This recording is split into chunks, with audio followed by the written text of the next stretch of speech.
The next key है let us और कहते हैं let us do some more activities to understand the chemical properties of the acids and bases। ਇਹਨਾਂ first दो activities ਦੇ ਵਿੱਚ ਆਪਾਂ ਕੀ ਦੇਖਿਆ ਕਿ ਕਿੱਦਾਂ ਆਪਾਂ ਵੈਦਰ ਚੈੱਕ ਕਰਨਾ ਹੈ ਕਿ ਕੋਈ ਚੀਜ਼ ਹੈ ਜਿਹੜੀ ਉਹ ਐਸਿਡਿਕ ਹੈ ਜਾਂ ਬੇਸਿਕ। ਹੁਣ ਆਪਾਂ ਨੈਕਸਟ ਇਹਨਾਂ ਦੀਆਂ ਐਸਿਡ ਤੇ ਬੇਸਿਸ ਦੀਆਂ ਜਿਹੜੀਆਂ ਕੈਮੀਕਲ ਪ੍ਰੋਪਰਟੀਜ਼ ਆ ਉਹ ਕੀ ਹੋਲਡ ਕਰਦਾ ਵਾ ਉਹ ਚੀਜ਼ ਪੜਾਂਗੇ। ਸਭ ਤੋਂ ਪਹਿਲਾਂ ਆਰਟੀਕਲ 2.1.2 ਦੇ ਵਿੱਚ ਉਹ ਕਹਿੰਦੇ how to acid and basis react with metal, ਕਿ ਜਿਹੜੇ ਐਸਿਡਸ ਆ ਜਾਂ ਬੇਸਿਸ ਆ ਮੈਟਲ ਦੇ ਨਾਲ ਕਿੱਦਾਂ ਰਿਐਕਟ ਕਰਦੇ ਆ।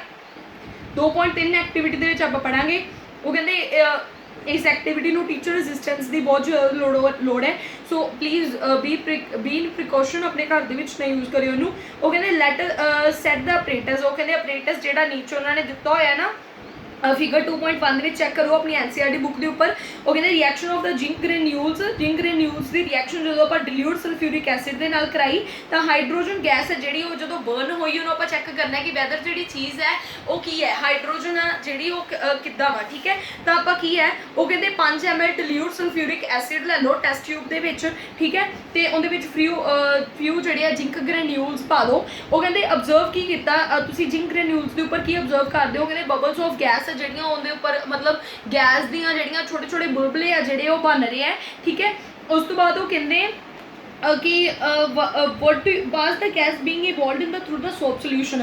ਉਹ ਕਹਿੰਦੇ ਉਸ ਤੋਂ ਬਾਅਦ ਜਿਹੜੇ ਤੁਸੀਂ ਬਬਲਸ ਬਣੇ ਹੈ ਨਾ ਉਹਨੂੰ ਨੀਚੇ ਉਹਨਾਂ ਨੇ ਇੱਕ ਟੱਬ ਰੱਖਿਆ ਹੋਇਆ ਉਹਦੇ ਉੱਪਰ ਲਿਖਿਆ ਵੀ ਹੋਇਆ ਸੋਪ ਸੋਲਿਊਸ਼ਨ। ਉਹ ਕਹਿੰਦੇ ਸੋਪ ਸੋਲਿਊਸ਼ਨ ਦੇ ਵਿੱਚੋਂ ਪਾਸ ਕਰਵਾਓ ਤਾਂ ਪਾਸ ਕਰਵਾਉਣ ਤੇ ਕੀ ਆ ਉਹ ਕਹਿੰਦੇ the gas evolved in the reaction between the zinc and the sulfuric acid passes through the delivery tube into the soap solution due to these bubbles are formed। ਜਿਹੜੀ ਆਪਣੇ ਕੋ ਗੈਸ ਤੇ ਡਿਲੀਵਰੀ ਟਿਊਬ ਦੇ ਵਿੱਚ farm ਹੋਈ ਸੀ ਜਦੋਂ ਉਹ soap solution ਦੇ ਵਿੱਚ ਗਈ ਤਾਂ ਉੱਥੇ ਜਾ ਕੇ ਉਹਨੇ ਕੀ ਆ ਬਬਲਸ ਫਾਰਮ ਕੀਤੇ। ਇਸ ਕਰਕੇ ਬਬਲਸ ਫਾਰਮ ਹੋਏ कि ਜਿਹੜੀ ਗੈਸ ਆ ਉਹ ਜਦੋਂ ਜਾ ਕੇ ਸੋਪ ਸੋਲਿਊਸ਼ਨ ਦੇ ਵਿੱਚ ਮਿਲੀ ਤਾਂ ਉੱਥੇ ਜਾ ਕੇ ਉਹਨੇ ਕੀ ਹੈ ਆਪਣਾ ਇੱਕ ਬਬਲਸ ਜਿਹੜੇ ਆ ਫਾਰਮ ਕੀਤੇ, ਤਾਂ ਕਰਕੇ ਬਬਲਸ ਫਾਰਮ ਹੋਏ ਸੀ ਸੋਪ ਸੋਲਿਊਸ਼ਨ ਦੇ ਵਿੱਚੋਂ ਪਾਸ ਹੋਣ ਦੇ ਕਰਕੇ। ਉਹ ਕਹਿੰਦੇ why are the bubbles formed in the soap solution because it has been passed from delivery tube to the soap solution.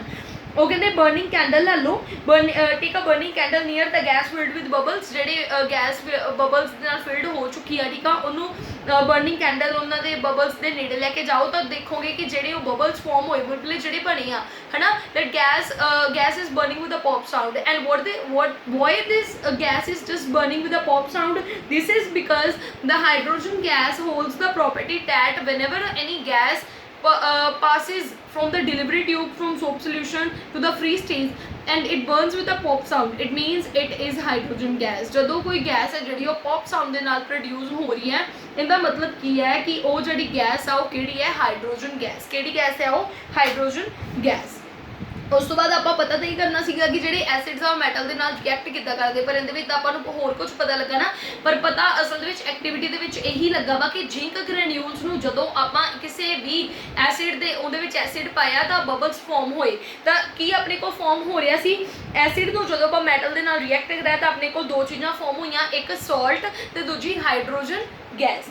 Okay, ਉਸ ਤੋਂ ਬਾਅਦ 2.4 ਐਕਟੀਵਿਟੀਜ਼ ਦੇ ਵਿੱਚ ਉਹ ਕੀ ਕਹਿੰਦੇ, ਉਹ ਕਹਿੰਦੇ few pieces of granulated zinc metal ਲੈ ਲਓ ਟੈਸਟ ਟਿਊਬ ਦੇ ਵਿੱਚ, ਉਹਦੇ ਵਿੱਚ 2 ml ਜਿਹੜਾ ਸੋਡੀਅਮ ਹਾਈਡਰੋਕਸਾਈਡ ਸੋਲਿਊਸ਼ਨ ਪਾਓ। ਠੀਕ ਹੈ, ਵਾਰਮ ਕੰਟੈਂਟ ਰੱਖੋ ਥੋੜਾ ਜਿਹਾ ਟੈਸਟ ਟਿਊਬ ਦਾ, ਮਤਲਬ ਨਾ ਜ਼ਿਆਦਾ ਗਰਮ ਹੋਵੇ ਨਾ ਜ਼ਿਆਦਾ ਠੰਡਾ ਹੋਵੇ, ਵਾਰਮ ਜਿਹਾ ਹੋਵੇ। ਠੀਕ ਹੈ, ਤੇ ਸੇਮ ਜਿਹੜੀ ਆਪਾਂ 2.3 ਐਕਟੀਵਿਟੀ ਦੇ ਵਿੱਚ ਰਿਪੀਟ ਕੀਤਾ ਨਾ, ਜੋ ਸਭ ਕੁਝ ਜਿਹੜੇ ਐਕਸ਼ਨ ਆਪਾਂ ਉੱਥੇ ਕੀਤਾ ਸੀਗਾ ਉਹ ਸਭ ਕੁਝ ਸੇਮ ਇੱਥੇ 2.4 ਐਕਟੀਵਿਟੀ ਦੇ ਵਿੱਚ ਕਰਨਾ ਹੈ। ਤੇ ਉਹਨਾਂ ਨੇ ਨੀਚੇ ਦੀ ਰਿਐਕਸ਼ਨ ਦਿੱਤੀ ਹੋਈ ਆ ਕਿ ਐਟਲੀਸਟ ਬਣੂਗਾ ਕੀ, ਉਹ ਕਹਿੰਦੇ NaOH ਨੂੰ ਜਦੋਂ ਆਪਾਂ ਜ਼ਿੰਕ ਦੇ ਨਾਲ ਰਿਐਕਟ ਕਰਵਾਇਆ ਤਾਂ ਆਪਣੇ ਕੋਲ 2 ਕੰਪਾਊਂਡ ਫਾਰਮ ਹੋ ਗਏ, ਇੱਕ ਕੀ ਸੀ Na2ZNO, ਇੱਕ H2 ਜਿਹੜੀ ਗੈਸ ਹੈ ਜਿਹੜੀ ਉਹ ਬਾਹਰ ਨਿਕਲ ਗਈ। ਠੀਕ ਹੈ, ਉਹ ਕਹਿੰਦੇ you find again the hydrogen is formed in this reaction, again ਆਪਣੇ ਕੋਲ ਹਾਈਡਰੋਜਨ ਗੈਸ ਜਿਹੜੀ ਹੈ ਫਾਰਮ ਹੋ ਰਹੀ ਹੈ। ਹਾਊਐਵਰ ਸੱਚ reaction are not possible with all the metals, ਸਾਰੇ ਮੈਟਲਸ ਦੇ ਨਾਲ ਜਿਹੜੀ ਇਹ ਗੈਸ ਆ ਜਿਹੜੀ ਫਾਰਮ ਹੋਈ ਹੈ ਨਹੀਂ ਪੋਸੀਬਲ ਹੁੰਦੀਗੀ। ਤਾਂ ਅੱਗੇ ਆਪਾਂ ਹੋਰ ਕੋਈ ਮੈਟਲ ਕਰ ਰਹੇ ਹਾਂ, ਅੱਗੇ ਆਪਾਂ ਸਿੰਪਲ ਮੈਟਲ ਕਰ ਰਹੇ ਸੀ, ਹੁਣ ਆਪਾਂ ਕਰਾਂਗੇ ਹਾਈਡਰੋਜਨ ਕਾਰਬੋਨੇਟ। ਉਹ ਕਹਿੰਦੇ how do metal carbonate and metal hydrogen carbonate ਜਿਹੜੇ ਇਹ ਐਸਿਡ ਦੇ ਨਾਲ ਰਿਐਕਟ ਕਿੱਦਾਂ ਕਰਦੇ ਆ। ਸਭ ਤੋਂ ਪਹਿਲਾਂ ਆਪਾਂ ਆਪਰੇਟਸ ਚੈੱਕ ਕਰਾਂਗੇ। ਫਿਗਰ 2.2 ਦੇ ਵਿੱਚ ਆਪਰੇਟਸ ਦਿੱਤਾ ਹੋਇਆ, ਉਹ ਕਹਿੰਦੇ ਕਾਰਬਨ ਡਾਈਆਕਸਾਈਡ ਜਿਹੜੀ ਗੈਸ ਹੈ ਉਹਨੂੰ ਕੈਲਸ਼ੀਅਮ ਹਾਈਡਰੋਕਸਾਈਡ ਸੋਲਿਊਸ਼ਨ ਦੇ ਵਿੱਚੋਂ ਕੀ ਆ ਪਾਸ ਕਰਵਾਉਣਾ ਵਾ। 2 ਟੈਸਟ ਟਿਊਬਸ ਲੈ ਲਓ, ਇੱਕ ਨੂੰ ਲੇਬਲ ਕਰ ਲਓ ਨਾਮ A ਦੇ ਨਾਲ, ਇੱਕ ਨੂੰ ਲੇਬਲ ਕਰ ਲਓ ਨਾਮ B ਦੇ ਨਾਲ। ਠੀਕ ਹੈ, ਇੱਕ ਦੇ ਵਿੱਚ 0.5 ਗ੍ਰਾਮ ਜਿਹੜਾ ਸੋਡੀਅਮ ਕਾਰਬੋਨੇਟ ਲੈ ਲਓ ਟੈਸਟ ਟਿਊਬ A ਦੇ ਵਿੱਚ। ਠੀਕ ਹੈ, ਤੇ 0.5 ਗ੍ਰਾਮ ਸੋਡੀਅਮ ਹਾਈਡਰੋਜਨ ਕਾਰਬੋਨੇਟ ਲੈ ਲਓ ਟੈਸਟ ਟਿਊਬ B ਦੇ ਵਿੱਚ। 2 ml ਜਿਹੜਾ ਵਾ ਡਿਲੂਟ HCl ਦੋਨਾਂ ਟੈਸਟ ਟਿਊਬਸ ਦੇ ਵਿੱਚ ਪਾ ਦਿਓ ਤਾਂ ਤੁਸੀਂ ਕੀ ਅਬਜ਼ਰਵ ਕਰੋਗੇ। ਉਹ ਕਹਿੰਦੇ ਕੀ ਅਬਜ਼ਰਵ ਕੀਤਾ ਤੁਸੀਂ ਕਿ ਉੱਥੇ ਕੀ ਹੈ, ਇੱਕ ਗੈਸ ਫਾਰਮ ਹੋ ਰਹੀ ਹੈ। ਉਹ ਕਹਿੰਦੇ ਇਹੀ ਜਿਹੜੀ ਗੈਸ ਫਾਰਮ ਹੋਈ ਪ੍ਰੋਡਿਊਸ ਹੋਈ ਇਸ ਕੇਸ ਲਾਈਮ ਵਾਟਰ ਦੇ ਵਿੱਚੋਂ ਇਹਨੂੰ ਪਾਸ ਕਰਵਾਓ। ਜੋ ਤੁਸੀਂ ਲਾਈਮ ਵਾਟਰ ਦੇ ਵਿੱਚੋਂ ਇਹਨੂੰ ਪਾਸ ਕਰਵਾਇਆ ਤਾਂ ਉਹ ਕੀ ਹੈ, ਮਿਲਕੀ ਫਾਰਮ ਦੇ ਵਿੱਚ ਟਰਨ ਹੋ ਗਈ। ਜਿਹੜੀ ਗੈਸ ਜਿਹੜੀ ਉਹ ਮਿਲਕੀ ਫਾਰਮ ਦੇ ਵਿੱਚ ਟਰਨ ਹੋ ਜੇ ਤਾਂ ਇਹਦੇ ਤੋਂ ਆਪਾਂ ਕੀ ਪਤਾ ਲੱਗਦਾ ਕਿ ਉਹ ਕਿਹੜੀ ਗੈਸ ਹੈ, ਕਾਰਬਨ ਡਾਈਆਕਸਾਈਡ। ਜਿਹੜੀ ਪੌਪ ਸਾਊਂਡ ਦੇ ਨਾਲ ਪ੍ਰੋਡਿਊਸ ਹੋ ਰਹੀ ਆ ਉਹ ਹਾਈਡਰੋਜਨ ਗੈਸ ਹੈ। ਜਿਹੜੀ ਮਿਲਕੀ ਵੇ ਦੇ ਵਿੱਚ ਟਰਨ ਹੋ ਜਾਂਦੀ ਆ ਉਹ ਕੀ ਹੈ, ਕਾਰਬਨ ਡਾਈਆਕਸਾਈਡ।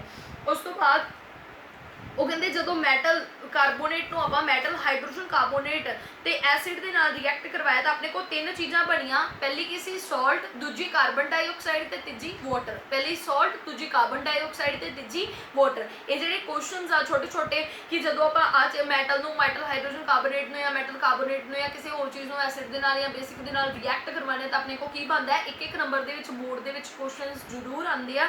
ਠੀਕ ਹੈ, ਸੋ ਧਿਆਨ ਨਾਲ ਸਮਝੋ, ਧਿਆਨ ਨਾਲ ਐਕਟੀਵਿਟੀਜ਼ ਜਿਹੜੀਆਂ ਵਾ ਇਹਨਾਂ ਵਿੱਚੋਂ ਬਹੁਤ ਸਾਰੇ ਕੁਐਸਚਨਸ ਬਣ ਕੇ ਆਉਂਦੇ ਆ। ਕੁਝ ਵੀ ਪੁੱਛ ਸਕਦੇ ਕਿ ਕਰੋ ਆਪਾਂ ਜਿਹੜੀ ਕਾਰਬਨ ਡਾਈਆਕਸਾਈਡ ਗੈਸ ਆ ਉਹਨੂੰ ਕਿੰਦੇ ਵਿੱਚੋਂ ਪਾਸ ਕਰਵਾਉਣਾ ਵਾ, ਜਦੋਂ ਆਪਾਂ ਕਿਹੜੇ ਇਹੋ ਜਿਹੇ ਸਬਸਟੈਂਸ ਦੇ ਵਿੱਚੋਂ ਉਹਨੂੰ ਪਾਸ ਕਰਵਾਇਆ ਕਿ ਜਦੋਂ ਮਿਲਕੀ ਕਿਉਂ ਟਰਨ ਹੋਇਆ, ਉਹਨੂੰ ਸੂਪ ਸੋਲੂਸ਼ਨ ਚੋਂ ਕਿਉਂ ਨਹੀਂ। ਸਭ ਕੁਝ ਕੁਐਸਚਨਸ ਆ ਜਿਹੜੇ ਵਿੱਚੋਂ ਦੇ ਵਿੱਚੋਂ ਹੀ ਕੁਐਸਚਨਸ ਬਣ ਰਹੇ ਆ। ਜੋ ਤੁਸੀਂ ਪੜੋਗੇ ਤੁਹਾਨੂੰ ਆਪਣੇ ਆਪ ਸਮਝ ਆਏਗਾ ਕਿ ਕੁਐਸਚਨ ਦੇ ਵਿੱਚੋਂ ਕੁਐਸਚਨ ਕਿਵੇਂ ਕੱਢਦੇ ਆ।